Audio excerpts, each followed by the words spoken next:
Hello and welcome back to Hoi 4, Equestria War, the polar bear communities under Pa Wellington, we have recently learned about. And now we will begin the yearly review. For the half-decade that polar bears have been united under the blessed protection of Pa Wellington, the country has been pushed towards modernity and perhaps even uniformity year by year. Sometime after New Year comes, the newborn bureaucracy would present the report to a new despot. The time has come for the fifth such report, the yearly review. Chills spread through the air as Pa Wellington let out a heavy breath. He flipped over another page of the manuscript. Flip page.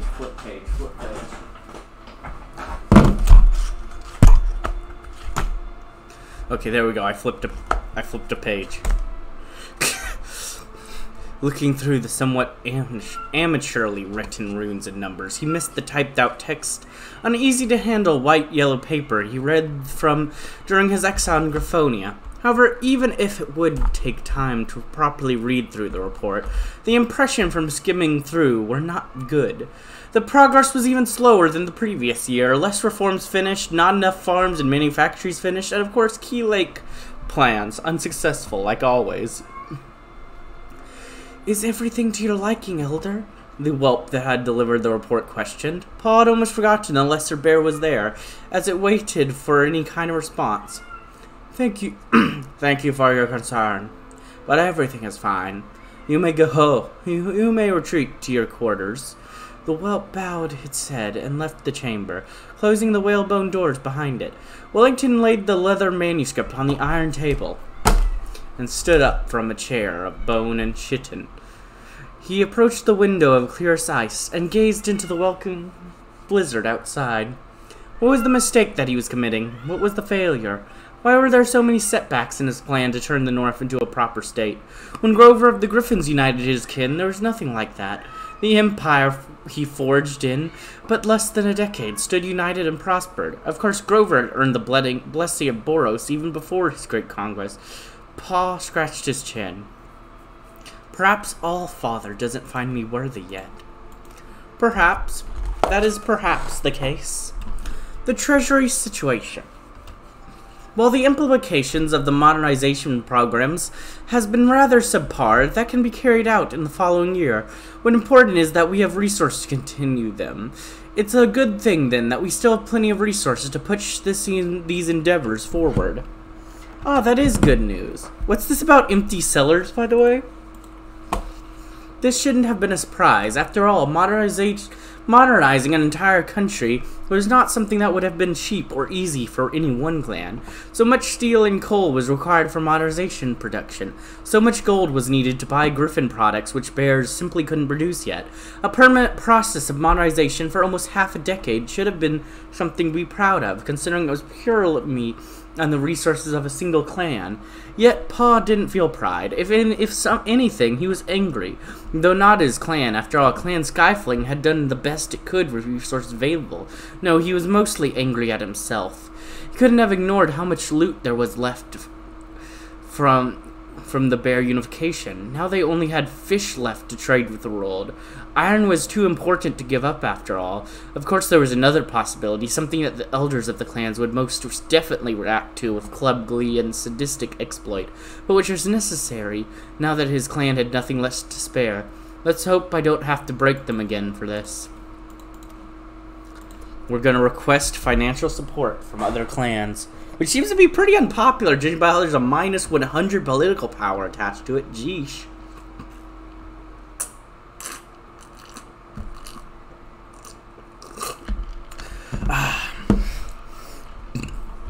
Do we have any? Actually, whoa, we have 3? Okay, I'm gonna take a quick break from the Equestria then, because we have 3 important cities that have enough stuff to... Okay, sure. Twilight sprinkles a bridge guide to the place of the road. The Starpel's hold. Higher, higher, higher. Like a titanic spear tip does the hold of the infamous bear clan, Swatspelts, rise into the heavens.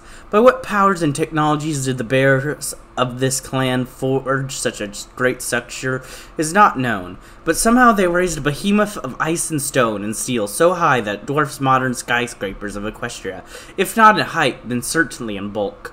But this is not the only fortress of the clan, and not even where most of the bears belonging to this group live. It is considered a physical symbol of their value and strength. It is said that the fortress has never fallen to the storm of nature or storm of swords, an impressive claim as the great hold stands in a region endlessly plagued by storms. It is rumored that lightning strikes the star seal rod that rises at the very top of the hold daily in an imitation of Clan Schwarzpel's elder and warlord imitation ritual. Within the great fortress, it is said that there are spaces dedicated for warlords and warriors to rest and train, entire armies of ancient partisan armor, and the great traditional axes of bear kind. Even such things as forges and manufacturers exist within its great halls, enough to equip an army in merely a year. And finally, it is rumored that deep, deep, deep beneath the earth does the hold stretch, perhaps as large below as above, and it is here that the great Schwarzpel's archives are located, where thousands of years of Ursine history, its warlords and despots and tyrants, its cultures and methods of war are all documented. Yet only the Ursine Magiscribes and clan elders are allowed here, and no foreigner has ever been allowed here under punishment of death. The Yak-Metten-Creech. To carve the city into a mountain would be ambitious of a mad pony, for it would require countless resources for little gain and little worth. For so much would have to be done to ensure basic functions and needs of a city, much less a capital. Yet whatever madness drove the lords of old Volskern, they sure did it. And thus, for whoever knows how long, Clan Volskern has called a great fortress beneath the mountains of Yak-Metten-Creech their home. One will believe the perilous locations, mountains filled with monsters only kept back by Nanook wonders, and the horrible monsters that cover the Yak-Metten-Creech, would mean that the hold is merely a project of prestige, a tiny shelter carved in the mountain. Yet that would be wrong, for it is one entered the main hold of Clan Varchus. They would find kilometers upon kilometers of tunnels and halls and rooms and carved into the earth, and where tens of thousands of bears endured great swaths of their lives in the dark.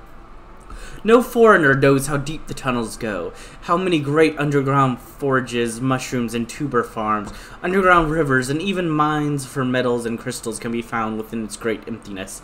And if one asks exiles of Clan I've given up on how to pronounce that, nobody knows how many and what sort of creature dwells within these endless depths. Of course, the holsters of bears ensure that such abominations can always be forced back to the dark. Yet one weakness that is great underground fortress has, despite all the farms and rivers beneath, it cannot sustain from its own food production, and much relies on the whatever farms and the more temperate lands of Westlandia. Thus, for all the boasting and all the power the clan cannot endure for long if their mountain is besieged. Yet what besieger could survive 10,000 bears sally forth? And we have the Skyfing Hold, or in the Mathar Farron. When one uses a term hold, one would assume a small fortress, perhaps some castle of old, yet the castle hold of Clan Skyfling is no such mere thing. Like a giant cobweb of great hold covers leagues upon leagues of territory. For from the center of the hold, which has now grown into the first true city of the bears, which rests upon the peninsula that jets into the frozen seas of the north, the great raised roads of ice plunge across the northern waste. And after tens, if not hundreds of kilometers, they end in smaller holds of their own. A great time ago, these holds were connected by an outside wall, one that lays mostly ruined these days, for what powers of numbers maintained it cannot be found in the modern clan. And yet, despite this great size, one that would dwarf even the greatest cities of griffins and ponies, much of this land between the true holds and the outer walls is empty. Much of it remains wastes, only sometimes interrupted with farmer settlements for the whelps that take care of the tubers and roots and holds and holdings of the clanless bears. Even rarer still are statues and shrines to the Allfather, many of them enduring even as holds and settlements were part of the turned into ash and dust. So great is this vastness that there are lands that were not marched upon by Ursan armies. While usually such lands are merely more ice and snow and tanga, there are rumors of great abominable beasts and singular creatures, older than the current bear civilization that dwell within. Yet after Paul Wellington returned from his exile, this great vastness is being transformed. From slowly, more and more holds are raised and built by bears attached to the lands by the great experiment of Ursan unity. And the first city of Ursans is expanding. While it's merely a dream now, some claim that perhaps in merely a few generations, the largest of all cities will rise from a fortified skeleton of Clan Skyfing's capital hold. And then, is this anything specific? Because this is the city that probably most of the rebels escaped to. Far to the northeast, the shores of sprawling hive, but for most even might feel Crocodile. Key Lake is the reason why so many are here. The Kizism properties, the city itself straddles the coast. Waterborne, anything about bears here. The main point of interest, as well as the understanding. Okay, no one cares about you. Alright. And now we continue on. We will request financial support from the other clans. Sadly, with quite the unexpected material situation at Paw, we are forced to step down from our position of Clan Skyfling's superiority and domination, and request for material support from the other subjugated clans. We can only hope that this does not shatter the image of superiority and even divine favor we have formed.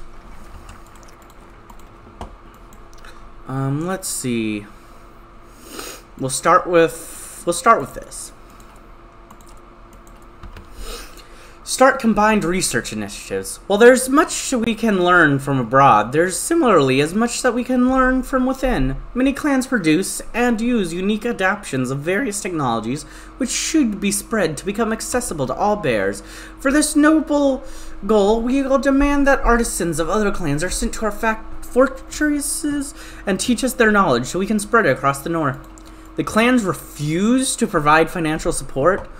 You can leave now. Thank you for bringing the news, Paul Wellington. You can leave now. Thank you for bringing the news. Paul Wellington tried to sound as polite as possible as Whelp left the room. He might have been called the despot or the tyrant, and if his old friends from Nova Graphonian saw him now, they would definitely say the same. But he remembered the lesson he learned in Aquilia. To control a large populace, one needed to use both terror and kindness. Only with the well-boned door closed and sealed the chamber shut, did the paw of the Clan Skyfling Elder impact the table as Paul Wellington allowed his frozen rage to seep out. He knew the elders had received the request. He knew that they heard what was asked and required, and he most certainly knew they had the resource to apply with the request. He had spies and informants amongst their ranks, after all. Yet almost everyone, except the ever-so-dutiful Elder Torben of Clan Sarvpels, claimed that their clans had fallen onto hard times or simply didn't respond. It's as if they had took him for a fool. Had they forgotten what had happened just half a decade ago? Did they want to go the way of Rosenverd and Tarnjva? No, perhaps they simply didn't understand the importance of such resources, especially when they were being asked and not forced. Maybe they felt this helps their rival clans, or perhaps they felt his hold weakening, now that he needed their support. All Father willing, we shall them wrong. They will be wrong. We will succeed in all our efforts. They will understand the mistakes they have made in refusing my requests. They most certainly will.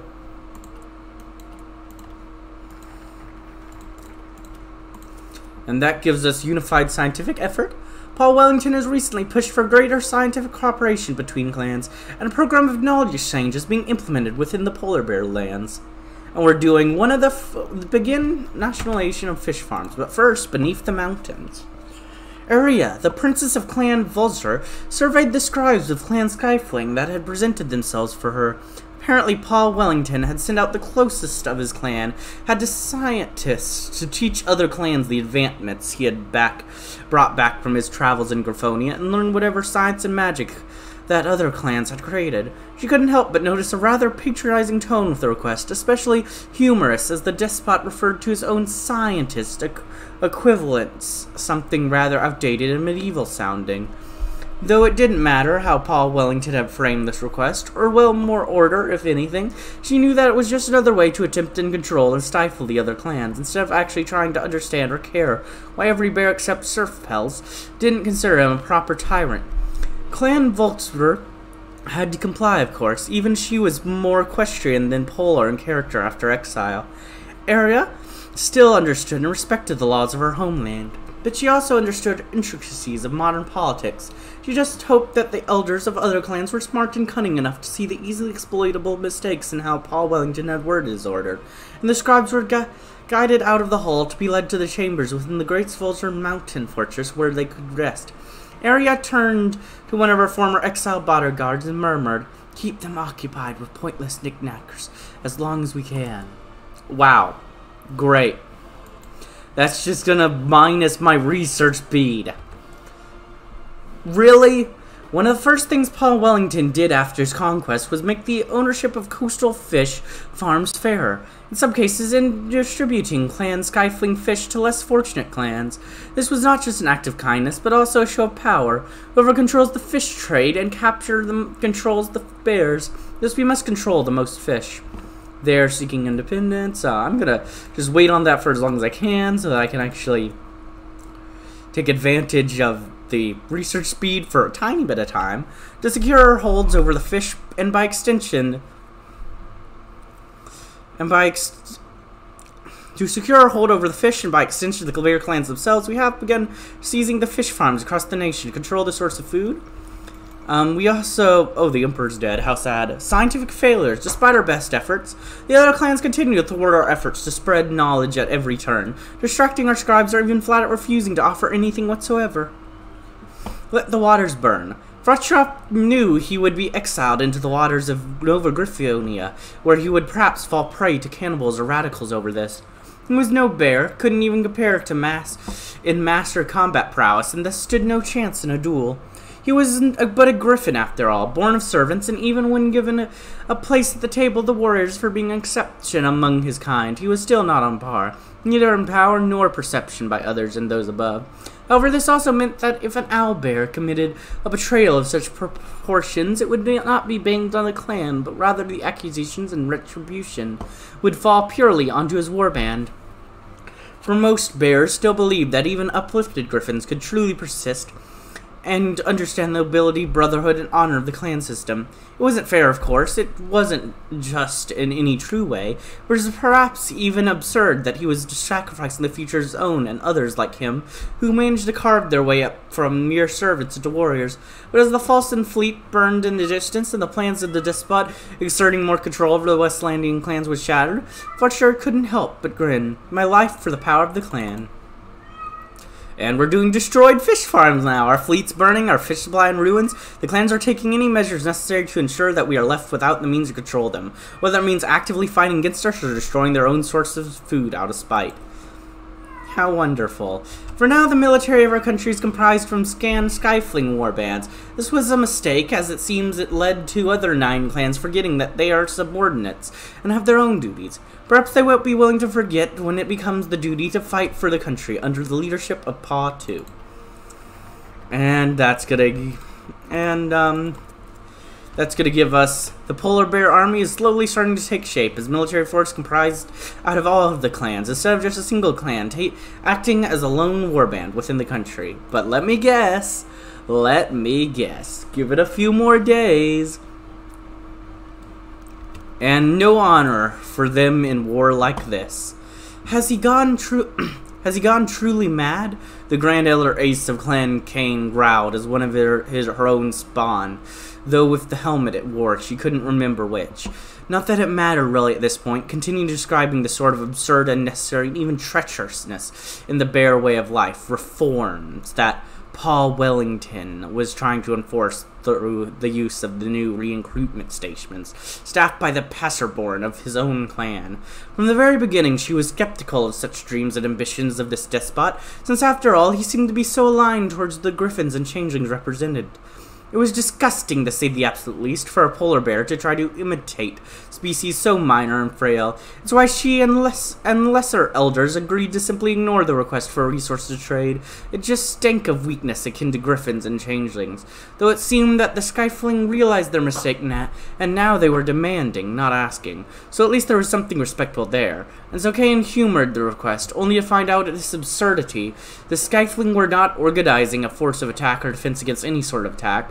They were not even arming weaklings that don't deserve to be in the typical fashion for Paw. No, they were in fact trying to forge an army loyal to one bear, Wellington himself.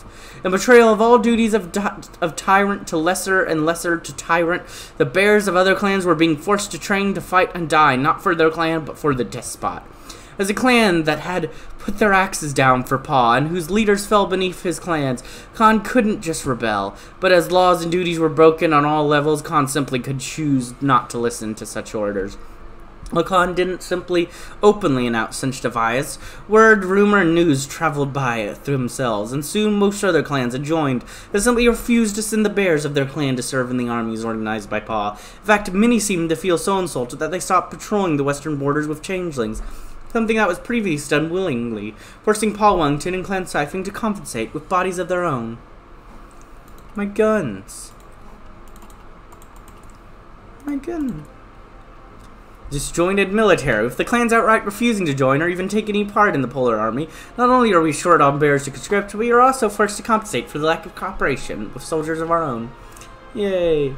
If they do not respond to politeness and friendly requests, perhaps they will respond to law and force. We will not ask anymore, we will take. The state needs to modernize to survive, and to modernize it needs resources, scribes and soldiers, and if we have to, all Father willing, we will take what we need with an iron paw. Yeah, I'm sure that'll go well. I'm definitely sure that'll go well. The three great clans of polar bears cannot see eye to eye, and even the smaller clans are often at odds. The series still delivering must be resolved. Well, it's still the same, but I'm feeling even this is going to go badly. I'm going to give it to 10. There we go. The greatest betrayal. Paul Wellington roar, frozen air streaming outwards from his jaws. He tore through the manuscript, scratching the steel table beneath it. This was absurd, outrageous, and extremely uncharacteristic for his species. At first, they displayed an almost griffin-like ability to reinterpret the orders and demands he had sent out. Then they, in fashion, made it more similar to changelings than any other species, and just how disgusting it was, backstabbed and betrayed him in absurd acts of self-destructiveness by destroying their own farms and fleets as if they just had to spite him. But those actions were nothing compared to this. To attack the Pension Orb to one's tyrant without a proper reasoning was breaking any and all laws. By the All-Father, this was betrayal greater than what had killed entire clans. They would be punished. 7 other clans have to be punished in some way, but when Paul thought about what sort of brutality would have to be invoked as a show of power in such a situation, no, he couldn't do something like that. Perhaps he had gone soft or too weak. He assumed Torben would do it without thinking too much, but contemplating such mass destructiveness, even in a state of such rage, made him pause. There had to be some other way.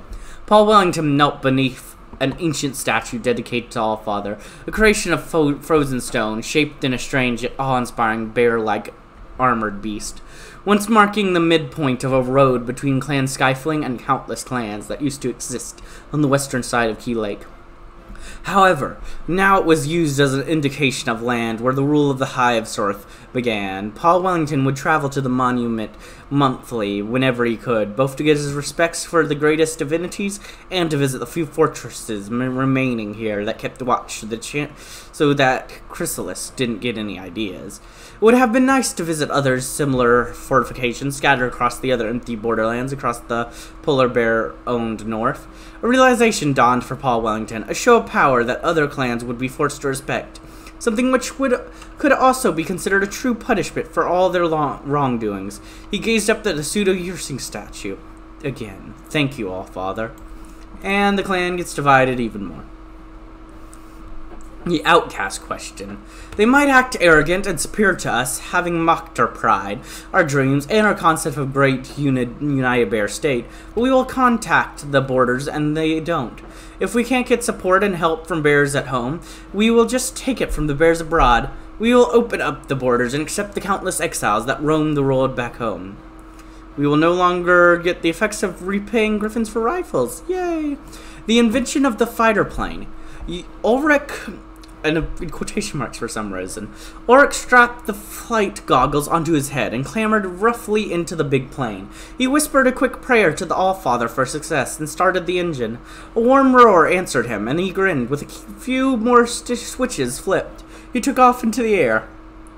He looked down at the targets below and squeezed a pair of buttons tight. A sputter of machine gun fire hurled down onto the stationary targets, and he burst out laughing. It was like a whole squadron of warriors had torn them apart.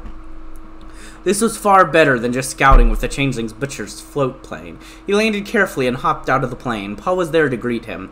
That was spectacular, the despot said with a broad smile. Well done, my friend. Ulrich shook his paw. The changelings aren't gonna like this, he replied with a smirk. They'll think they'll get to rule the skies alone. Well, as of today, Polar Bear airspace is officially ours. We get to add a whole bunch of technologies. We create some fighters. We get some political power. Yeah, all that sounds good. Woo, a good event. Let's go. A good event. Now that hasn't happened in a bit. We've been not having many good events. The question of outcasts. Of course, even if we are starting to take in outcasts in substantial numbers in an attempt to undermine the power of our subordinate clans, we will still have to decide how far we go. After all, if a bear is exiled out of any lands inhabited by his kinds, instead of simply his own clan, then they must be quite the radical, and in some cases even transgressors against all laws and mortal and spiritual. Perhaps many of them had reformed in exile. Perhaps they have dropped their absurd and amoral ideas that they fought and fell for. However, we can never be sure, especially considering how long Bowler pairs can hold down on their ideals, even during the darkest days of exile. Paul Wellington knew, of course, being one of such dishonored and radical exiles who was banished, who kept up his ideals of modernization and adaptations of a griffin-like method for decades. However, even if we are doing this in what is clear insult and attempt to show power over other clans, it would perhaps be wise not to anger them too much. Perhaps limiting ourselves to the least dangerous groups would show both our power and dominance when it comes to where it matters to the other clans, while also not causing too much outrage.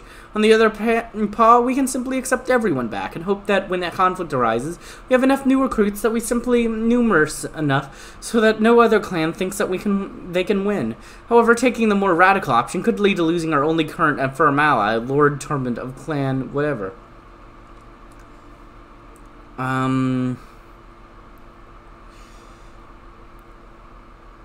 Let's go for the wave of exiles. Let's just go for that. And now we have no focus tree for the moment. Hopefully we'll get one. Bears from all parts of the world are returning home, no matter the ideology or ideals, acting as both wells of knowledge but also destabilizing influences with their heretical and foreign ideals. But I think I will check out what is going to happen with the insanity next time. I hope you enjoyed, and if you did, like, comment, subscribe, and hit the bell button. And as always, peace.